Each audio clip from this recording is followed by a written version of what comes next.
Alright, ladies and gentlemen, we're back again with Destiny 2.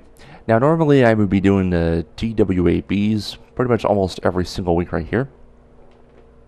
But according to the recent Bungie blog post, they've been discussing the state of Destiny 2.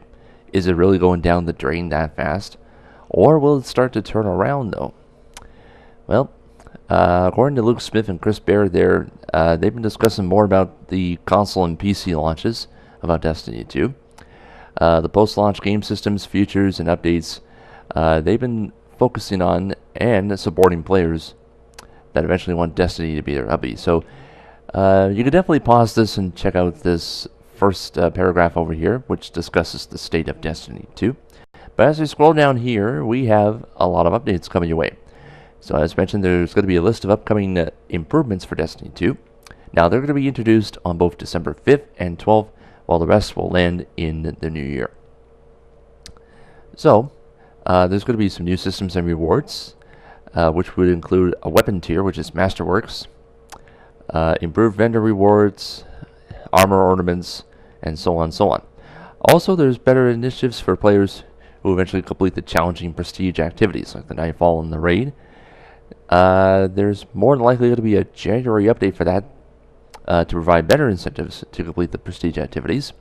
There's better rewards and replay value for strikes, adventures, and lost sectors. And obviously, as mentioned in one of the two live streams back in December, they have introduced a Heroic Strikes playlist, which would grant more generous strike rewards. So it looks like strike-specific loot would more than likely return. There's there's rewards for adventures and lost sectors. They're not going to be delivered over the December updates, but they're still going to be on the radar. More information to follow on that later. Private matches are coming to PvP very soon. They're targeting an early 2018 release, but more information on that release date for private matches to follow later. They're also moving ranked PvP to the top of their priority list for next year to support the competitive community. That's what's happening there. The Crucible tuning is coming in December as well, like the adjusted supremacy scoring and the better respawn rules. So they're doing the bug fixes and additional updates to improve those areas of the Crucible. Staying with PvP, and this one's for competitive only though, there is going to be a quitter penalty system, but it's currently in development as of right now. The update on this deployment would more than likely happen in the new year, and this is good though. I eventually like it, because if you quit in PvP in competitive mode, you're in deep trouble. Improvements for Iron Banner and faction rallies, we'll explain that later, along with mods, exotics, and so much more. So, I think without further ado, let's get right to the details. So eventually there's 4 key areas that they're going to be targeting for improvements in December. Some of them will happen on December 5th, and others will be included in a patch on the following week on December 12th. That's 1 week before the Osiris expansion launches. Now here are the following goals. They deepen rewards for advanced players, provide more player control over obtaining rewards, they make shards useful by adding things to use them for, and they provide general quality fixes whenever possible. Now, we're going to talk here about Masterworks. This is brand new in Destiny 2. As you can see right here, it has a power 10 reload speed. So we're talking about Uriel's Gift, for example, right here. Now, as mentioned, there used to be 3 weapon mods over here. They've added a 4th one, and these 2 symbols represent Crucible and enemy types. And as we scroll down a little bit more, if you use this type right here, I'm pretty sure it's the PvE type, I think. Trust me if I'm getting if I'm getting this wrong. So the enemies defeated is 77. So that's just an example right there. So if you're using this perk in PvE when using a Masterwork weapon, you'll be killing a lot of enemies in PvE, like the Hive, the Fallen, etc., etc., etc. So starting on December 12th, the legendary weapons will be dropped as or to be becoming a Masterwork version. So they'll have a few advantages over the baseline legendary weapon. They'll track and display the number of kills with that weapon, so you can choose either Crucible or PvE. By the way, this is going to be a very, very long video, so don't shoot the messenger. Generate orbs for you and your allies on multi-kills. So that's actually very, very good. Add weapon stat bonuses that are selected randomly from a small pool, and they're also re-rollable as well. But these masterworks only work from any source of legendary weapons for characters that are at 250 power or higher. 249 or lower, you can't get a masterwork weapon like that. Unwanted masterworks can be dismantled into materials that can be upgraded into an existing legendary weapon into a masterwork. And of course, if you're completing Trials of the Nine and or the Raid, these weapons will have a very high chance to become a masterwork weapon. Future plans will be extended to masterworks to other gear and expose your kill counts in more places. So they'll have plans on masterworks in the near future, so stay tuned for more. Next up, armor ornaments are next. As you look at the screen right here, this is Iron Banner, for example. This is in Season 2, which, by the way, starts in a few days on December 5th. This is an example right here. If you're going to be getting an Iron Pledge ornament, you'll need to complete the following objective. You'll need to win 25 Iron Banner matches during Season 2 to earn the ornament. Now, it's unlocked for both the Iron Tuage Casque, or Casque, Helm, and Hood. Okay, so that's just a quick little example right there. And as we scroll down, that's happening on December 5th. Excuse me, sorry about that, guys. Again, you'll be needing to complete objectives for each set, and they'll be applied for these activities for the Vanguard, Crucible, Trials of the Nine, Iron Banner, faction rallies. That's for Dead Orbit, Future, Warcall, and New Monarchy, and the Leviathan Raid. Okay, so just complete those objectives. You'll get ornaments for any of the categories. Crucible is next.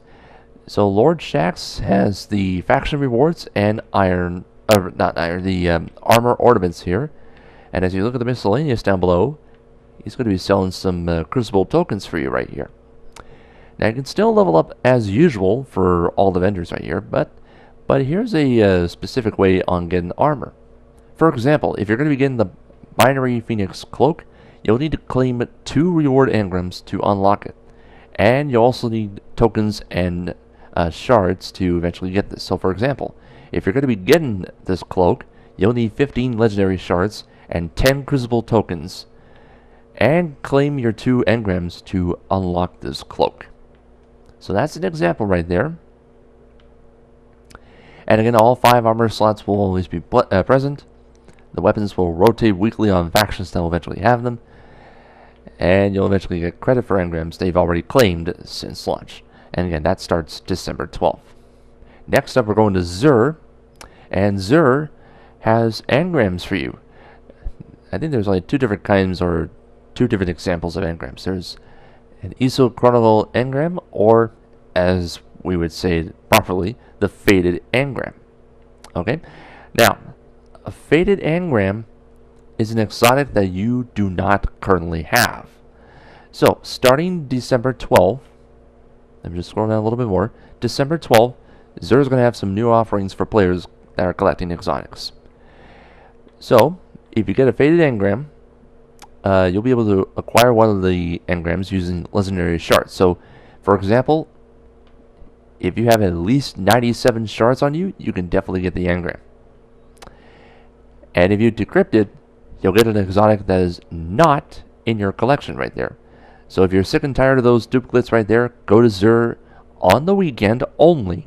On the weekend only, Friday through Monday, you have a chance to get the faded engram, and you'll get one of the exotics that you don't have.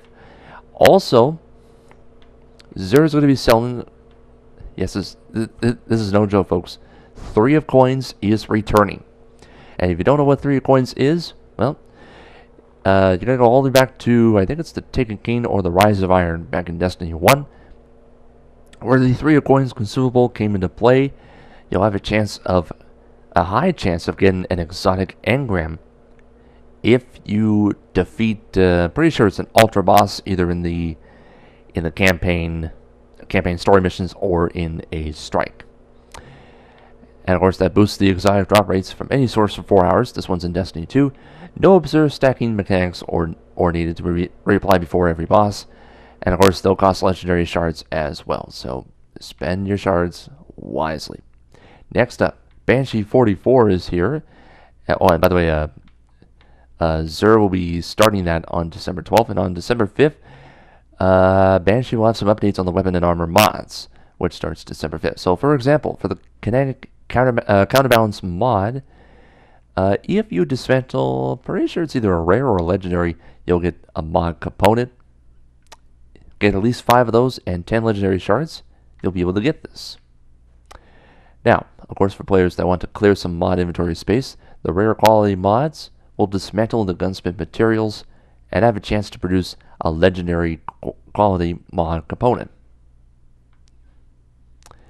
So there you go. And also on December 5th, players that are chasing a world legendary or looking for masterworks, Raul is going to be selling some of his rumored hoard of legendary engrams in exchange for legendary shards.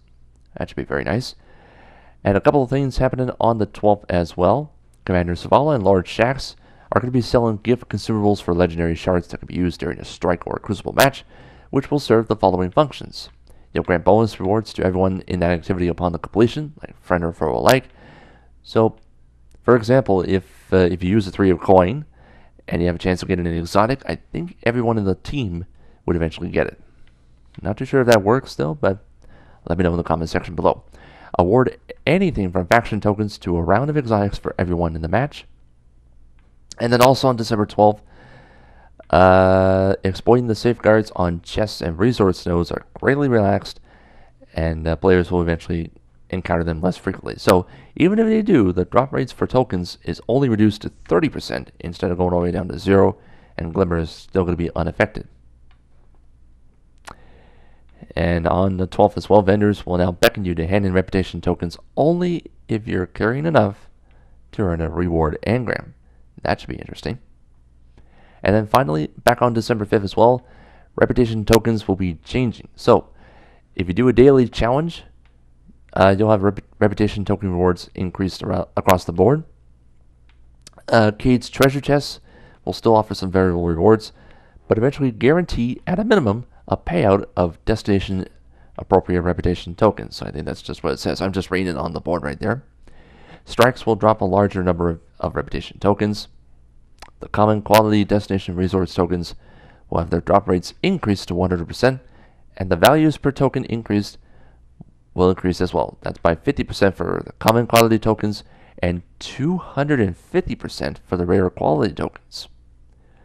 Also, reputation required per reward engram will increase for destination factions. They'll be at 37% for destination ones, and for the gunsmith up to 50%. And Leviathan raid tokens will be redeemed at Benedict, I think it's, correct me if I'm wrong, Benedict 99 I believe it is, immediately upon obtaining a token instead of requiring a full clear before unlocking. So that's a whole lot of information right there, and it all begins most likely to be in mid-December.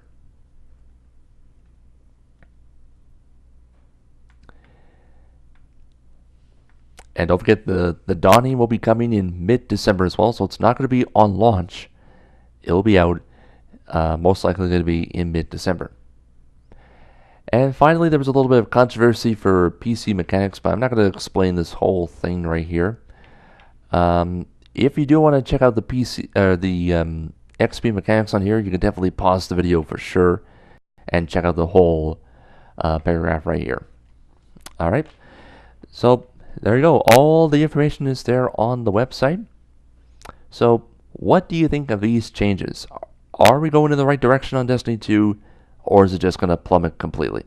Let me know in the comment section below what you think. So I'm now leaving it into the power of you, the YouTube fans. Was this enough to save the game, or did it just fall apart?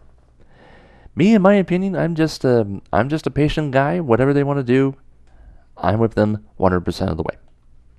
That's it. So on that note, that will officially do it.